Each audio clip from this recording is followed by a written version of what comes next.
You know, I always think that the most horrific thing that can happen to someone is losing a child.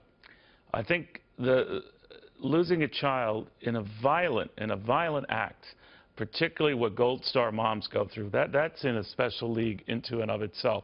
Doesn't this woman know it? The Gold Star mother who shares the courage of her son, Marc, the first Navy SEAL to give his life in Iraq. By the way, he signed up for something that would be the most dangerous region to go to, wrote a very touching letter to his mom and anyone else who'd be interested just days prior. Now she is helping other Gold Star families move on with their lives. Of course, I'm talking about Debbie Lee, the mother of Marc Lee. Debbie, very good to have you back. How are you? I'm doing well, Neil. It's always good to be back, and happy 4th of July to you and to all of your listeners. Is this a tough time of year for you? You know, I think there are certain days that are tough times. We remember the birth of our nation. We know there's been a huge sacrifice that's been made by so many through the ages for the freedoms that we enjoy each and every day. And personally, that is my son, Marc Lee. He was the first SEAL that was killed in Iraq. Yeah. And very proud of that young man for the choice that he made. Literally, he stood up in the direct line of fire 3 times that day, willingly gave his life to save his teammates and for you and for me and the freedoms we enjoy every day. And I'm so proud of that, but there is always an empty chair at our table. I miss him deeply. I look forward to that day when I do get to see him again, but yes, we miss him deeply. You know, one of the things I think of, he had a wisdom way beyond his young years, and even with the trying to take in all the butchery and the cruelty around him, and even the wisdom of the war itself, one that he felt that in time would justify itself and make Iraq right. But he wrote at the time of what he had learned, and I thought this was very wise when he wrote, "More random acts of kindness should and would change our country and our reputation as a country.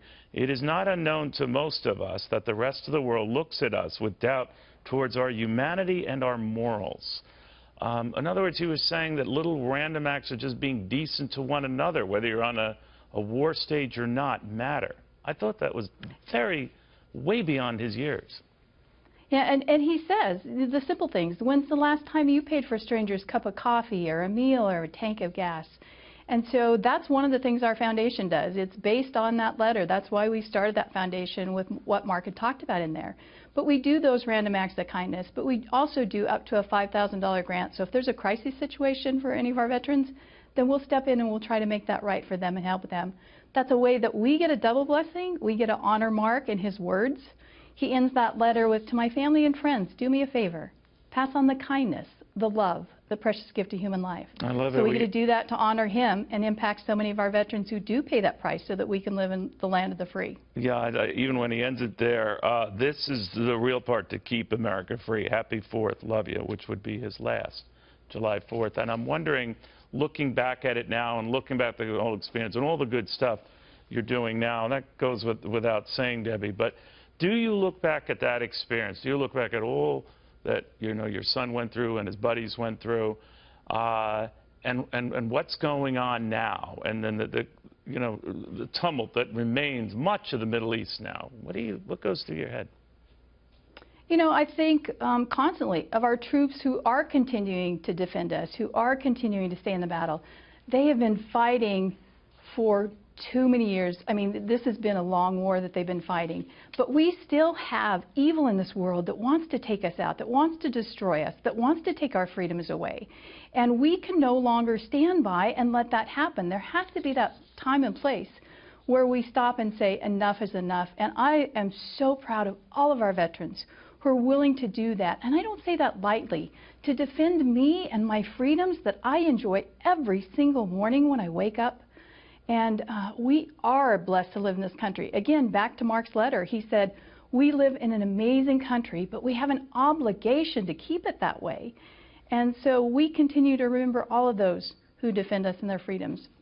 We're also doing several other programs to make sure that they're taken care of when they come back home. And it is our obligation as a nation to make sure we do take care of our veterans. Do you ever, in looking back at the experience and all the good that you've done in your son's memory and so many others, and what your son had been saying about just simple acts of kindness, I guess, to play off the old theme, paying it forward, do people get that when you talk to them and you review this with them? Do they connect with that? I think they connect very much. I think it's a great reminder. I think we get so busy in our day-to-day world and what we're doing in our own lives and our own families' lives that sometimes we do tend to forget about that other person. And something so simple that could make such a huge difference. I love when I go up and do that for a veteran, and lots of times they're like, no, no, no, I'm good, thank you. And I'm like, oh, no, no, wait a minute. My son asked me to do this. He was the last SEAL that was killed in Iraq, so I get to do this in his memory. Of course, that stops them in their tracks there, you know, from hesitating or not wanting to do that. But to see the impact, the emails that I've gotten back from our veterans that we've done that for, the Gold Star families that we've impacted, those little things can make such a huge difference. I mean, just think if you were, you know, on your way to work, it'd been a bad day, someone paid for your coffee, you know, in line in front of you. That's going to change your whole outlook on the day. And as you said, Marc's wisdom that he had when he wrote that letter, which ended up being his last letter home. It wasn't that if you're reading this, I'm gone. He wrote it about 2.5 weeks before he was killed. Literally, that letter has changed millions and millions of lives around the world, and I don't exaggerate those numbers.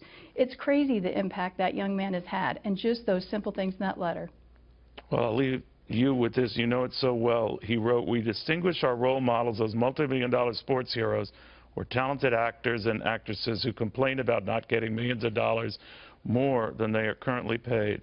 Our country is a great country, don't get me wrong on this, otherwise none of us would be living here. My point is how we can come over here and help a less than fortunate country without holding contempt or hate towards us." That's amazing.